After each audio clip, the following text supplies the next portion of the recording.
श्री स्वामी समर्थ. आजचा माझा दुसरा व्हिडिओ. आज मला उठायला खूपच उशीर झाल्यामुळे गोलूचे पप्पा तर माझ्यावर खूपच रागवले होते. मग मी पटकन उठून चहा टाकला व नाश्त्याची तयारी केली. नाश्त्यासाठी मी बटाटे वडे बनवत होते. बटाटे वडे मी आज पहिल्यांदाच ट्राय करत होते. इतके वेळेस मला फक्त मम्मीच बनवून द्यायचे बटाटे वडे. आज मी फर्स्ट स्वतः ट्राय करत होते आणि मुलं बघा खूप लाडू तर खूपच मागे लागला होता वडे बघण्यासाठी. त्याला लाडूला वडे खूपच आवडतात, त्याच्यामुळे त्याला करेपर्यंत दम नव्हता. केल्यानंतर बघा कसे दोघं खात आहेत. त्याच्यानंतर मी सगळ्यांनाच वडे बनवून घेतले. पटकन सगळ्यांना चहा व नाश्ता दिला आणि त्याच्यानंतर मी तोपर्यंत लाडूच्या पप्पाने लाडूला अंघोळ वगैरे घालून मस्त रेडी केलं होतं. त्याच्यानंतर अचानक फोन आला, पार्सल आले म्हणून. पार्सल काय आले हे बघण्यासाठी गोलूचे पप्पा किती एक्सायटेड आहेत बघा. गोलूच्या पप्पांनी पटकन पार्सल फोडण्याचा प्रयत्न करत होते. पार्सल ओपन केलं.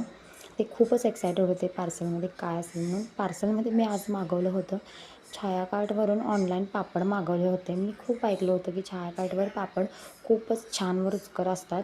मग आज मी ते मागवून पण बघितले. त्याच्यानंतर मी ते लगेचच पटकन तळून पण बघितले, ट्राय केले लगेचच. खरोखरच खूप छान होते. हे बघा 2 पॅकेट असे येतात. त्याच्यानंतर मी तळायला टाकले बघा, कसे छान फुलून वर येतात बघा. तुम्हाला जर ह्या पापडची लिंक पाहिजे, पापड ऑनलाईन मागवायचे असतील, त्याची लिंक हवी असेल तर मला नक्की कमेंट करा. आजचा माझा दुसरा व्हिडिओ जर तुम्हाला खरोखरच आवडला असेल तर नक्की व्हिडिओला लाईक करा, कमेंट करा आणि चॅनलला सबस्क्राईब करा. आणि पापड तळून झाल्यानंतर मी ते एका ताटात काढून घेतले. त्याच्यासोबत भात आणि आमटी असं लाडूला जेवायला वाढल्यानंतर लाडू खूपच खुश झाला. नमस्कार. पुन्हा भेटू.